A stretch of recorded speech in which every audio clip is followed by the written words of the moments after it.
The first thing I noticed when I opened my eyes that morning was the quiet. Not the peaceful kind, but the heavy kind that presses on your chest before your mind has fully woken up.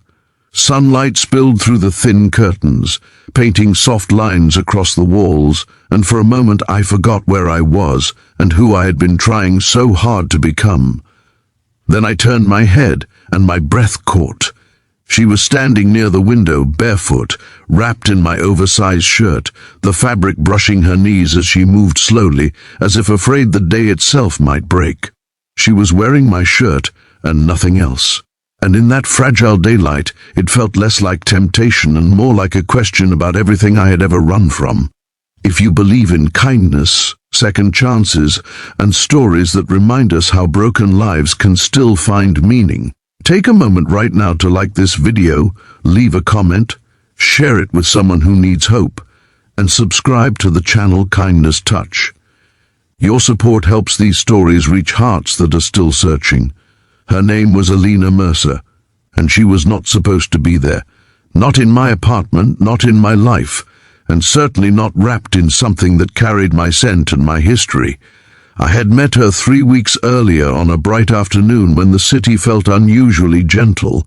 I was repairing a broken fence outside the community shelter where I volunteered, trying to keep my hands busy so my thoughts would stay quiet. She had been sitting on the steps with a paper cup of water, her posture tense, eyes scanning the street as if she expected the world to come rushing back at her any second. She looked exhausted in a way that sleep alone could not fix, like someone who had been carrying invisible weight for too long. I did not ask her questions at first. I had learned the hard way that people come to you when they are ready, not when you demand explanations.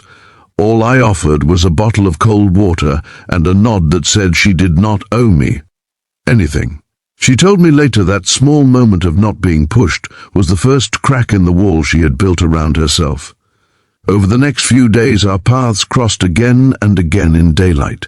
On the shelter steps, at the corner store, near the bus stop where she waited without ever boarding. I learned she was 28, that she had once studied art before life rerouted her plans, and that she laughed softly, like she was testing whether joy was still allowed. My own life was not exactly a picture of stability. At 34, I was rebuilding after a public failure that had cost me my job and my reputation. I had trusted the wrong people, cut corners I should not have, and paid for it when everything collapsed under scrutiny. The city remembered my name even if I wished it wouldn't. Volunteering during the day kept me grounded, reminded me that worth could be rebuilt through service, not titles. Still, loneliness followed me like a shadow that grew longer in the afternoon light. The day Alina showed up at my door, the sun was high and unforgiving, and the heat pressed down on the streets like a warning. She looked shaken, her hands trembling as she explained that she had nowhere safe to go for the night after a misunderstanding at the shelter. I could see the fear she was trying to swallow, the kind that makes your voice steadier than your heart. Against my better judgment and every rule I had made for myself, I offered her my couch, with clear boundaries and the promise that it was only temporary. She agreed, relief washing over her face in a way that made the risk feel worth it. We spent that afternoon in careful coexistence. I cleaned, she rested. I cooked something simple. She ate like someone relearning trust, one bite at a time. We talked about ordinary things under the bright light of day. The weather, favorite colors, places we missed. No lines were crossed. If anything, the distance between us was intentional, respectful, and fragile. When evening came, I gave her one of my shirts to sleep in, apologizing for the lack of options, and she accepted it with a quiet thank you that stayed with me longer than it should have. Morning arrived faster than expected. I woke early, as I always did, and stood in the kitchen staring at the kettle as it heated, wondering how a single decision could change the feeling of a home. When I turned and saw her by the window, wrapped in my shirt, I did not see desire first. I saw vulnerability. I saw a woman trying to remember who she was before survival became her full-time job. The sunlight softened her features, and in that moment, the shirt was not an invitation. It was a symbol of trust, and it terrified me. I struggled with what to do next. Part of me wanted to pull away, to protect us both from complicated feelings and the judgment that could follow. Another part of me recognized that life rarely heals in clean lines. Alina turned slightly, sensing my presence, and offered a small smile that held both gratitude and uncertainty. We talked then carefully about the day ahead, about plans and boundaries, and the unspoken emotions hovering between us. The conversation stayed gentle, rooted in respect, and when she changed back into her clothes, the room felt both lighter and emptier.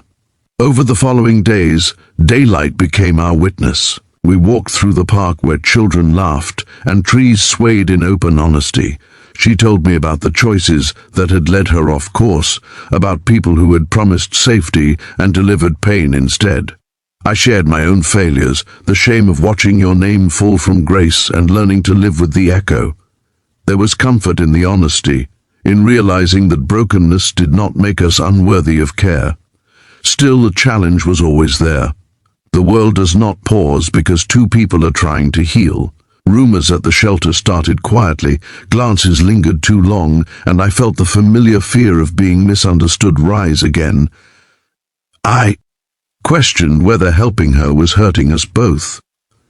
One afternoon, under the open sky, I told her she might need to find another place soon, not because I did not care, but because I cared enough to protect what little stability we had found. She listened without anger. Her eyes filled, but she nodded, understanding the weight of consequences better than most. That night she packed her bag in daylight that stretched longer than usual, as if the sun itself was reluctant to let go. Before she left, she folded my shirt neatly and placed it on the table, a quiet thank you resting in the creases. Weeks passed. Life settled into a new rhythm. Then one afternoon, while repairing that same fence at the shelter, I saw her again. Alina stood taller, her hair pulled back with intention, a sketchbook tucked under her arm.